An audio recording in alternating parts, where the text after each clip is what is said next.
How on earth did we get here?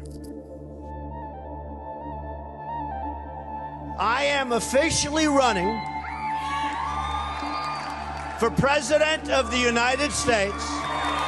It was the announcement that shocked the country. Our country Donald Trump great again. had entered the race for the White House.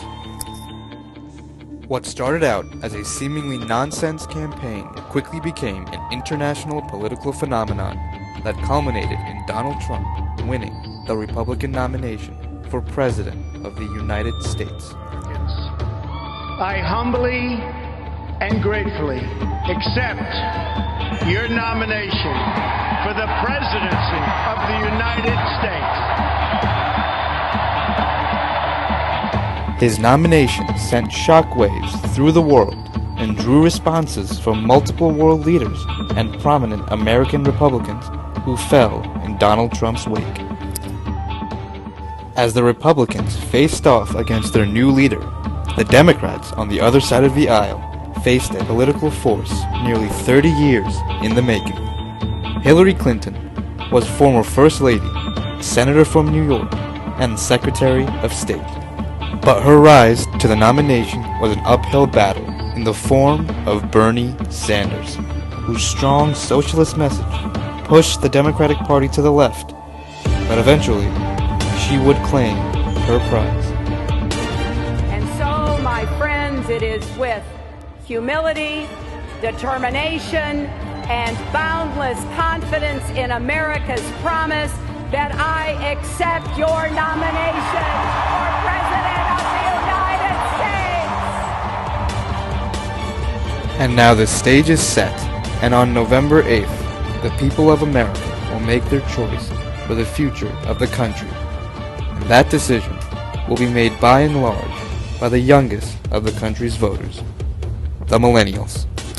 As of 2016, the millennials now rival the aging baby boomers in voter population, and now spurred to the polls by Bernie Sanders, will cast their vote for the future they want. But now, as we move forward, we have to ask, what kind of world are we moving from? Here in Springfield, where North, South, East, and West come together, and I was reminded of the essential decency of the American people, where I came to believe that through this decency, we can build a more hopeful America. That is why, in the shadow of the old state capitol, where Lincoln once called on a house divided to stand together, where common hopes and common dreams still live, I stand before you today to announce my candidacy for President of the United States of America. The past 8 years under President Obama may be characterized by examples of long-awaited desire. For the final time, the colors were presented at U.S. military headquarters in Iraq.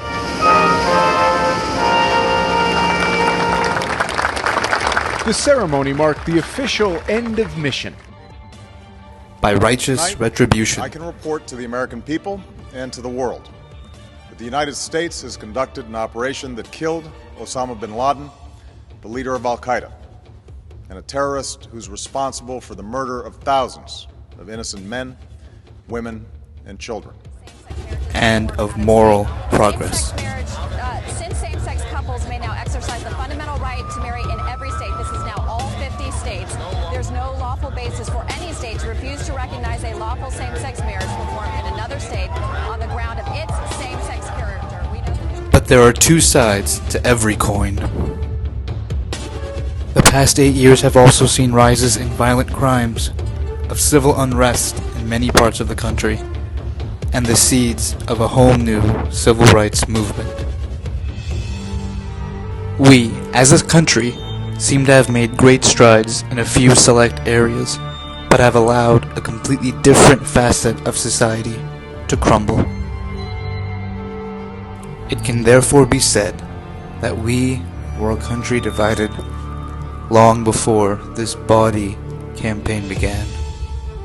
Therefore, is it not natural that eventually we would arrive at this point? Now again we ask, how did we get here? In order to answer that question, we have to go back and look deeper.